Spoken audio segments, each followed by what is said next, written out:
Well, it's Monday night again, and we're getting ready for another episode drop. And if you spent any time in the hotel industry, the word GDS needs no introduction. It's the infrastructure that keeps inventory and rates moving and started in the airline industry decades ago. Today, we're going to pull back the curtain on how the largest GDS, SABRE, is pushing that infrastructure forward. I sit down with Chinmai Sharma to get into what's next and why it matters. And Chinmai and I have been friends since 2009, and I've gotten to watch his career flourish in multiple transformational roles. So we're very excited. It's a family affair here now. I got little Esme here, and she's excited too. So let's get into it.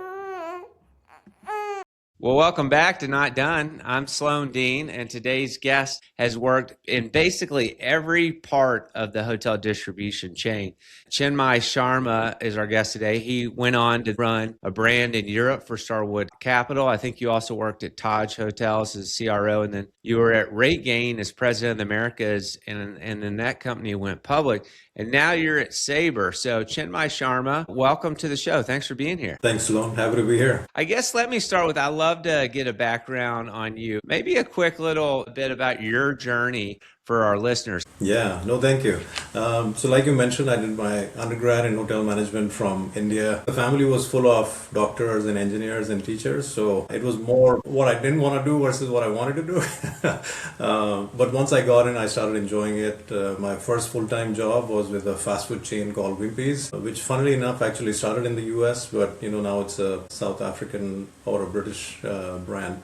And then I got into hotel revenue management, which I really enjoyed, and we kind of share that background. Yep, that's how we met. We were on the HSMAI Revenue Management Advisory Board together. That was like 15 years ago, but yeah, that's true. So once I got into revenue management, I think that's where I found the niche that this is what I really want to do, and that gradually led to commercial optimization roles, etc. And then I got lucky that got a chance to live and work in different continents. I think the MBA from ESSEC and Cornell was helpful. Expedia came on campus when I was at Cornell, and I got hired in 2003 to start working at their head office in Seattle. And that was really interesting because, not only internet was new. The funny thing is, the way we acquired hotels was we used to go to GDSs to see what was the supply, and then we used to go and pitch to hotels to convert them to say, hey, we have a merchant model. First of all, you had to educate them what is internet.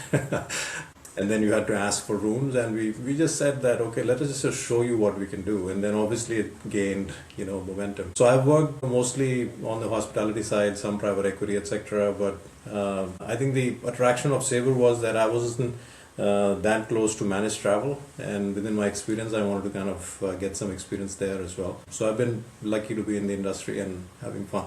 What has that taught you about the distribution and revenue strategy of the hotel industry? Because you've seen it from all these different angles, right? How has that informed your opinion of hotel distribution? Yeah, I think more than anything, it just gives you a deep appreciation of what's the value of every channel. I think sometimes what happens is that if you work in a particular role or a profile, be an owner or a management company or a brand, tend to focus on things that you feel are important for you and tend to neglect a full 360 view of how exactly to be objective and to basically do the right thing from a commercial perspective. I'd be remiss if I didn't start the podcast with bringing up, now you guys just announced a very exciting strategic partnership. SABRE, PayPal, Mindtrip announced a strategic partnership to deliver what they called industry first end-to-end agentic AI experience for travel, combining Mindtrip's conversational AI platform with PayPal's commerce and identity capabilities and SABRE's enterprise travel infrastructure. I read that off a press release, obviously, but help explain to our listeners, what is this partnership about? What does that actually mean for guests and for the industry? Yeah, I think we are allocating a fair amount of capacity and tech talent in this particular area. Like most companies, there is an obvious use of Agentic and AI, which is into internal productivity tools. You code faster, you check for APIs, you can create knowledge databases for chatbots, which can be used internally as well as externally. So all that, has already been going on, and we've seen really good results. I think now we've started to focus on what can we do for the end traveler. And we have a couple of swim lanes that we can get into. We're the biggest GDS for lodging. We do like 100 million room nights and $21 billion of GBV. So we sell more hotel rooms than the other two competitors combined. Thanks to that, I think we're able to do some fun things just because of the scale. So the swim lanes that we're developing obviously is the managed travel category, and there's a line of work that's happening there where all the TMCs are now starting to incorporate agentic tools for workflow efficiencies and personalization, etc. We were one of the first ones to develop our own MCP server, which is basically just a way to connect to LLMs of the world. And the use case there is that if Sloan is traveling, you're a IBM employee and traveling on American, booking a Marriott hotel, etc., there are different ways you can book it through your TMC or through a OVT powered by the TMC or through a LLM chatbot.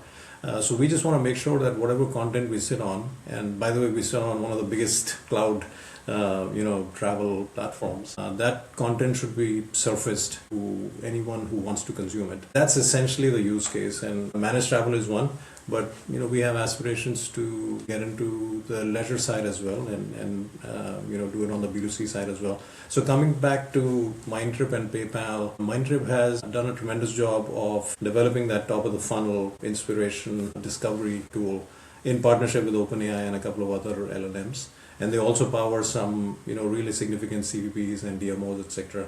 PayPal is very well known for, payment guardrails and personalization wallets. The use case here is that we'll be able to capture travelers wanting travel queries in the broader LLMs coming through the infrastructure of SVP, because we have the biggest infrastructure and all the travel content and components are already there. And then we have two options. We'll either partner with the fulfillment of agency partners, because we already work with all the big TMCs. Another interesting opportunity is that we can actually connect with the hotels directly, where the hotels are merchant of record, and we want to pass on all the guest details, etc. These are just early shoots, but that's how kind of the use cases will flow between managed travel and probably unmanaged travel.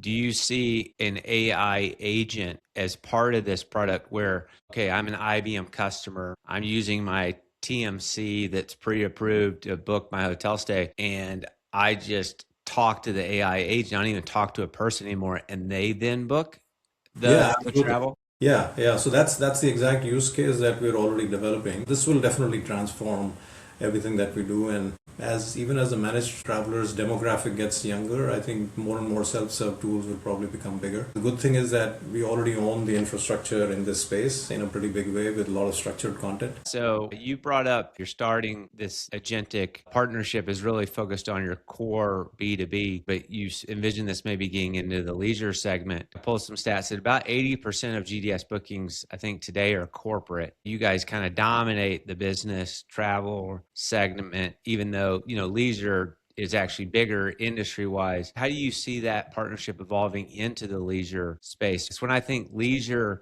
travel, I think Expedia, I think Booking.com, right? Do you see this new agentic AI partnership making you more competitive versus the traditional OTAs? Short answer is yes. I would love to actually pick your brain as well, because you thought you're talking to me, but I would love to get some free consulting advice from you as well. And I'll provide my thoughts, and I'll be keen to kind of hear your perspective. For hotels to get represented in this space, obviously the OTAs are doing a good job in already creating their own stores in the likes of ChatGPT, etc. But the way the customers shop and travel is you don't go into ChatGPT and call a specific app. You just say, I'm going to New York, need a hotel close to Manhattan for a family of 4, wife needs the spa, and we need access to Broadway. They won't say at a hotel brand because that's just not the normal search behavior. So for hotels to be represented in this space, they have a couple of options. Obviously the OTAs are decent partners who have been doing this for quite some time, so they can be discovered through that avenue. They can create their own apps, just like Accor has done and Marriott has done, and more hotel chains will work on. But if you really want a true marketplace kind of environment where you can shop multiple products, especially if you combine that with personalization, because if when Sloan is logged into ChatGPT, they already know your profile, they already know your likes and dislikes, and there's already a wallet and a payment that's kind of attached. So I think we have a pretty good chance of representing hotels in a different way, which is almost like supplier direct, because the core strength that we have is that we are built for structured data and data transfer. So guest email addresses, loyalty, credentials, etc., We've been passing that on for 60 plus years in corporate travel, and we have critical mass of hotels that we are directly connected with. And then a lot of people actually don't know that we do partner with the OTAs as well to bring some additional content that we might not have on our platform. But specific to Agentic, and coming back to that question, we feel that we can actually add value in this ecosystem to represent hotels, in a meaningful way. But I also want to, get your perspective. Like, what options do hotels have currently, and what do you think about Sabre playing a role? Yeah, I think at first it's a great question. I think if you look at the first, if you're trying to move into the leisure space to be a heavier competitor there, in that leisure room nights in the United States are 4 times as much as business now. It used to be 3 to 1, now it's 4 to 1. I think the one thing that you guys can represent for the supplier and the hotel owners that OTAs don't is that you're a better margin partner. Let's face it, Expedia and Booking.com take what I would say unsustainable portion of the booking for simply delivering the customer. In some cases, as much as 20%. And in no other industry do you have an intermediary take such a massive portion of the revenue itself. And it's a big problem for independent hotels. So if all of a sudden you're an alternative solution to provide customers at a better, more sustainable margin, that's one. As it relates to the customer itself, I think the people that'll win in this new age of AI is companies that provide ease and use, particularly around like payment and lack of friction. You think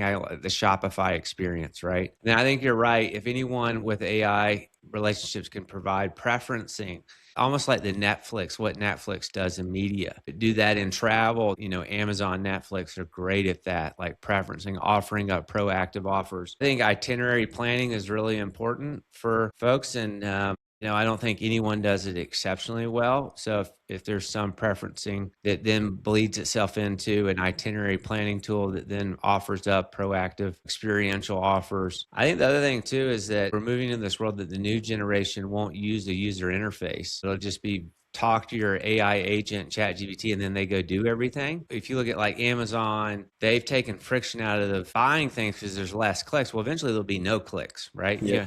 And in 5 years, it's going to be literally you just command your iPhone to go do something and they spit it back. I mean, you look at social media, that's why people are all addicted to their phones, because TikTok and Instagram have these tremendous algorithms that serve you up all the content you want. We haven't seen that same thing in travel, at least not yet. So I think anyone that can really hit the nail on the head and become the Netflix or the Amazon of travel, and not only serving up what people like, but in the right time, right? And the thing, you book a lot of airfare, so you've got a lot of data that maybe suggests, and maybe that's my next question. I'll pivot from my own recommendations. That I was really shocked. The research says that 37% of travel bookings include hotels. That's like, I would assume 70% do. So where are people staying if they're not staying in hotels would be my first question back to you. First of all, we do agree that there's a huge potential of improving what we call the hotel attach rate. The metric that you mentioned is actually true, but it also means that the hotel did not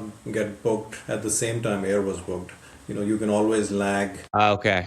and get it attached later. I travel all the time. I never book them together.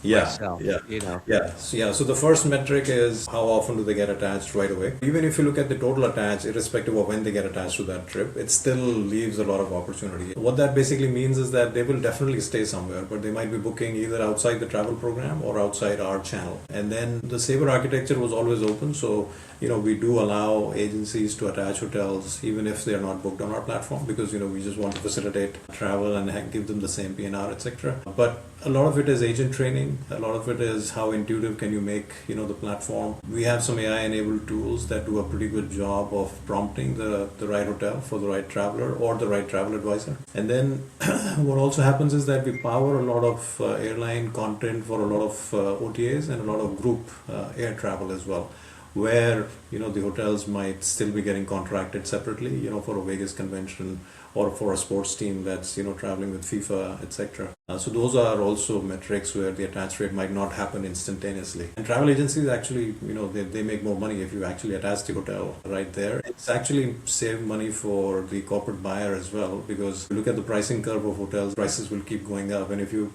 multiply that across thousands of employees, it's a lot of money wasted just by not doing the right thing. So I agree with you, a lot of opportunity, but we have a bunch of tools that are helping us improve. As you guys think about competition, who do you see see is your competition now that you've evolved the business and now you're getting into agentic AI solutions? The historical competition used to be the GDS category, which was, Travelport and Amadeus. Our new stance is that we're a travel marketplace. So the product is called SVP Mosaic Travel Marketplace, where we have an open architecture and we're basically connecting supply with demand. It's hard to pinpoint who exactly would be a competitor. I think anybody who has a platform play in travel, connecting supply and demand, would either be a partner or a competitor. Now, you guys recently sold Synexis to TPG. You guys had owned Synexis for over 20 years. Actually, when I was CEO at Remington, the central reservation system we used at our independent hotels was Synexis. What is that signaling to the market? I mean, Sabre historically had like 4 lines of business, 2 broad lines. One was the IT tech stack and one was distribution. And then within the IT stack, we had airline IT and hotel IT, which was Synexis. And on the distribution side, we broadly put them under air and everything which is not air, which is lodging, ground and sea, etc. And we do well pretty much in all these verticals. At least the distribution is still a key part of Sabre, which is why that travel marketplace concept is pretty strong and pretty powerful. And Synexis is still a very close customer of ours. Synexis is about 40,000 hotels. But we work with them exactly how we work with Amadeus and with other CRS partners like Sendine. So it's a source of content and inventory for us, and the core business of us to be a travel marketplace. You don't necessarily need to own some of the tech stacks. We can still do it through connected partners. I'm a big fan of Synexis. When I was the chief commercial officer at Taj Hotels, I signed the contract to bring on Synexis because I did my due diligence, and they had the best tech stack. Same at Remington. Yeah. You and I both have a revenue management background. I think about companies like Lighthouse and Duetto and Ideas and all these other startups. Where do you see Sabre fitting in kind of the revenue management landscape? Are you going to play in that space beyond just being a distribution partner? Never say never. Not a lot of people know that actually we have deep revenue management pedigree and expertise on the airline side. We power, a lot of airline pricing, offer orders, ancillary revenue, offer optimization, etc. And we've been doing that for 4 years. We have that technology as well as the technical skills to transfer that into an adjacent, vertical. Currently, the focus is how do we make sure that whatever commercial optimization strategy the hotels have, we should be able to display that to the managed travel category. That includes, ancillary revenue, attribute-based selling, pricing offers, length of stay pricing, etc. It's an interesting place for us to get in. The good thing about the managed travel category is that it's a really high-quality traveler, and the price sensitivity is a little bit less. Our average reservation value, as an example, is north of $500. And on the leisure customers like Virtuoso or Amex TLS, all the FHR and the Centurion type programs that we partner with, I mean, obviously it's a lot higher. Currently the focus is how do we make it easy for these travel advisors and travelers to basically book everything that they want. I was catching up with Matthew Upchurch, who's the CEO of Virtuoso, and he said, very simple thing that when our customers are traveling from New York to London and they're arriving at 7 a.m. in the morning, I just want a guaranteed check-in so that they don't have to book from the previous night. And that's something that, in today's world, using tech, we should be able to do. It has dependency on the PMS, but the way we are building our tech stack is we want to basically enable all that. Revenue management is an obvious step. I think we'll probably start with upgrades because on the hotel side, that the inventory is always not utilized at higher room types and suites. You never know. I think we might get into pure revenue management offerings as well. Yeah. Well, I've got you. I've been asked often, how do I think AI is going to change hotels? I'm curious to get your take on that because you have a very diverse background. And I'm not just saying in terms of Sabre, but more of like the entire industry. So I think the biggest impact would be in how our guests basically discover and get inspiration. That activity is probably the biggest one that will get impacted. Obviously, there are use cases of productivity and some roles going away, etc. All that has some substance. But at least from my vantage point, I think that will be the biggest thing that will change. The consumer behavior will continue to evolve. How long do you think it's going to take? I think up until the last couple of years, 70% of travel decisions started with a Google search. How long until you think more than half of bookings are just you tell your AI agent, book this hotel? I think within the next 3 or 4 years. That's my guess. Obviously, it'll depend on the complexity of the trip, the demographic of the traveler. But the discovery part is already taking over. You'll probably start it on an LLM just for discovery and inspiration. I think where the disconnect right now is LLMs are really good for discovery and inspiration, but then currently they have to lean on someone to provide that structured content. And that's where either hotels can play a role, or SVP can play a role, or OTAs can play a role. Currently the process is a little bit clunky because you branch out or you punch out, which is not ideal. I think the typical LLM user wants to actually just consume the booking right there. Give me a confirmation number. I think voice enabled bots will become a lot faster. It'll have a huge infrastructure impact as well, because now you're just driving to work and you can shoot queries while driving. If I put my operator hat back on and I say I have independent hotels, how do I control that narrative? Because now AI decides what hotel to serve up. If you talk to individual owners of independent hotels, they would say, well, I've lost control of my distribution. That's already happened, right? Yeah. And this is yet another step of that. What advice or perspective would you offer to hotel owners and operators who are concerned about that? This kind of evolution may be good for technology companies, but it might not be good for hotel owners. It is a valid concern. And the good thing is that the hoteliers do understand the power of distribution. The risk is that if agentic AI becomes like a closed gatekeeper, like a vertical, then yes, I think it risks becoming the new OTA, because then you control sort and what gets displayed, and there are commercials. But if that agentic AI layer remains a neutral orchestration layer powered by transparent data signals, then it doesn't replace that hotel storytelling.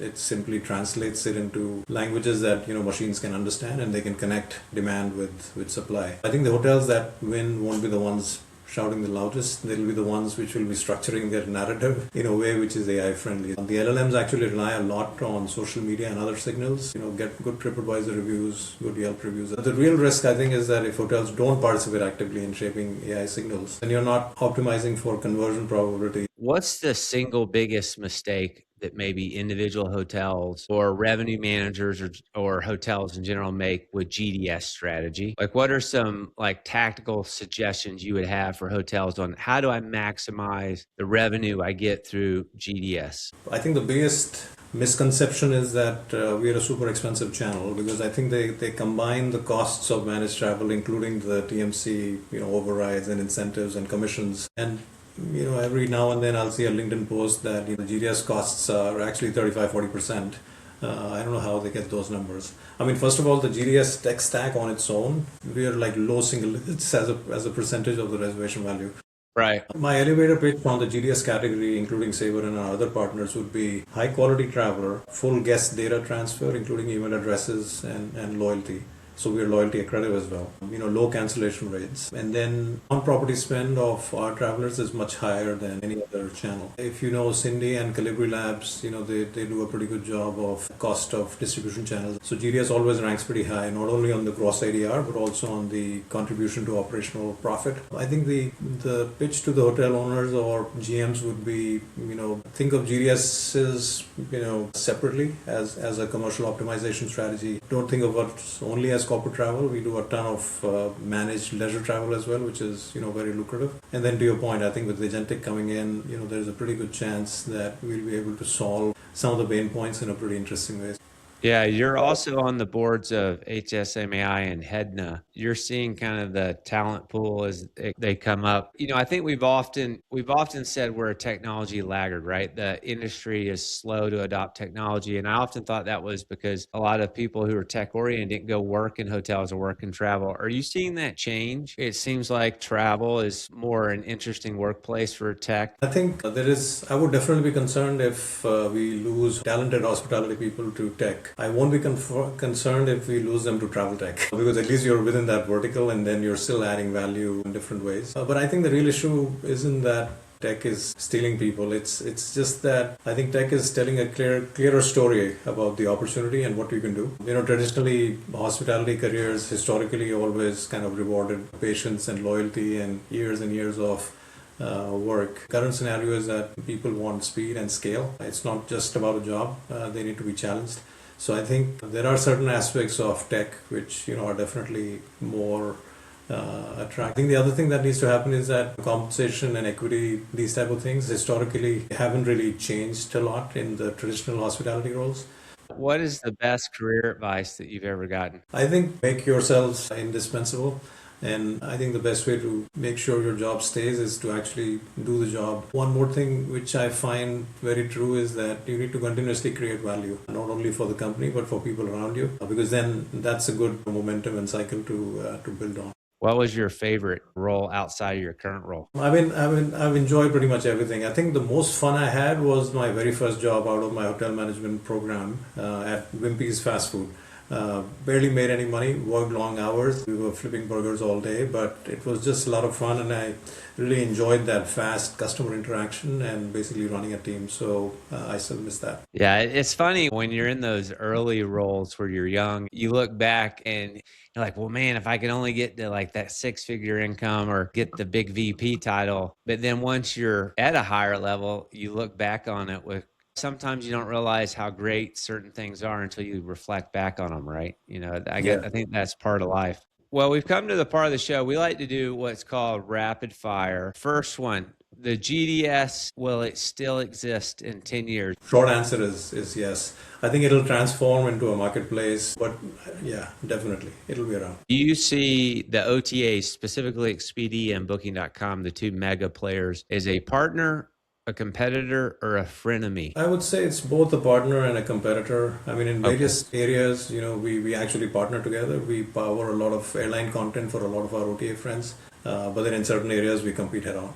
Will AI agents replace travel agents in 5 years? No, not at all. I think the need for experience and complex trip planning, etc., that really can't be replaced. I think AI agents will definitely amplify them, and they'll, the workflow efficiency and some of the aspects will become a lot faster. But that human touch and the ability to talk to an advisor, that's not going away. What about in 15 years instead of 5? So go out even further. Yeah, I think the use case will change a little bit. If you look at how the luxury travel operators have been doing in the post-pandemic, that trend will continue.